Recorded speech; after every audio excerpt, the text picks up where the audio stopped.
একটি phone call, 1 মিনিটের সিদ্ধান্ত এবং 1 মাসের যাত্রা। একদিন দুপুরে হঠাৎই ফোন আসে প্রফেসর ইউনুসের কাছ থেকে। তিনি সরাসরি বললেন, আশিক, দেশের মানুষের জন্য কাজ করার সুযোগ এসেছে। তুমি আসবে তো? একটা মুহূর্ত দেরি করিনি।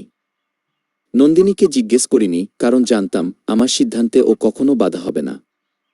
সে একটা 5-9 সেকেন্ডের হোয়াটসঅ্যাপ কলে আমি সিঙ্গাপুরের বিলাসবহুল, নিরাপদ, গোছানো জীবন পেছনে ফেলে দিলাম। চলে এলাম বাংলাদেশে।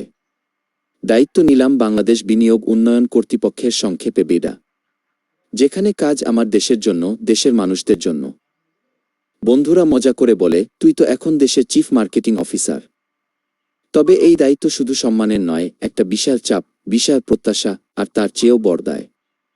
এই 1 মাসে কোনো সপ্তাহে ছুটি কাটাইনি। শুক্র শনিবার মিলিয়ে প্রতিদিন গড়ে 1-6-1-8 ঘন্টা কাজ করছি।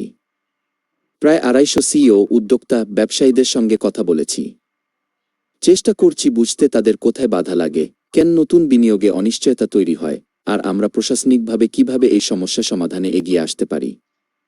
আমার কাজ হলো নতুন বিনিয়োগ আনা, দেশি বিদেশি উদ্যোক্তাদের আস্থা ফিরিয়ে আনা, এক কথায় বাংলাদেশকে তুলে ধরা বিশ্বের বাণিজ্য মানচিত্রে। আমরা একটা জনগণের সরকার। আমাদের কাছে প্রত্যাশা অনেক বেশি এবং সেটা হওয়াই স্বাভাবিক। জাতীয় ক্রিকেট দলের সঙ্গে এই জায়গাটা মিলে যায়, সবার চাওয়া আমরা জিতি, সবসময় ভালো পারফর্ম করি। কিন্তু পরের বলটা একটু খারাপ হলেই চারদিক থেকে হু হু করে ওঠে সমালোচনার ঝড়। কে দলে থাকবে, কে বাদ যাবে, ফিল্ডিং কেন এমন হলো, সব কিছু নিয়েই কথা।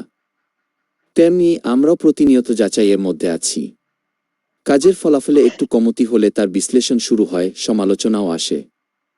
তবুও এটা মেনে নেওয়া শিখেছি, কারণ দেশটা আমাদের। মানুষ বলবেই, তাদের বলার অধিকার আছে, কারণ আমরাই তাদের প্রতিনিধিত্ব করছি। দিন শেষে যখন বাড়ি ফিরি, ফোনটাও তখনও বাজতে থাকে। মেইল, টেক্সট, হোয়াটসঅ্যাপে জমে থাকা মেসেজের ভিড়ে চোখ রাখি। তারপর হালকা ক্লান্ত মনে ফেসবুক খুলে দেখি, সমালোচনার নতুন ঢেউ। এমনকি কখনো কখনো মনে হয় আমার নিজের স্ত্রীও বুঝি বিরোধী দলে। তখন নিজেকে বোঝাই, এইটাই তো বাস্তবতা।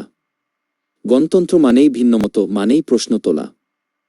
তাই আমরা ভুল করব, আবার শিখব, আবার শুধরাব। ধীরে ধীরে সময় নিয়ে দেশটা এগোবে। আমরাও এগোব। এই 1 মাসে বুঝেছি, দেশে কাজ করা মানে শুধু চেয়ারে বসে থাকা নয়, না ঘুমিয়ে, না খেয়ে একের পর এক মিটিং করা। নতুন আইডিয়া খুঁজে বের করা, নীতিমালায় পরিবর্তন আনা, আমলাতান্ত্রিক জট ছাড়িয়ে উদ্যোক্তাদের জন্য পথ সুগম করা। সবার চোখে এটা চাকরি হলেও আমার কাছে এটা এক ধরনের মিশন।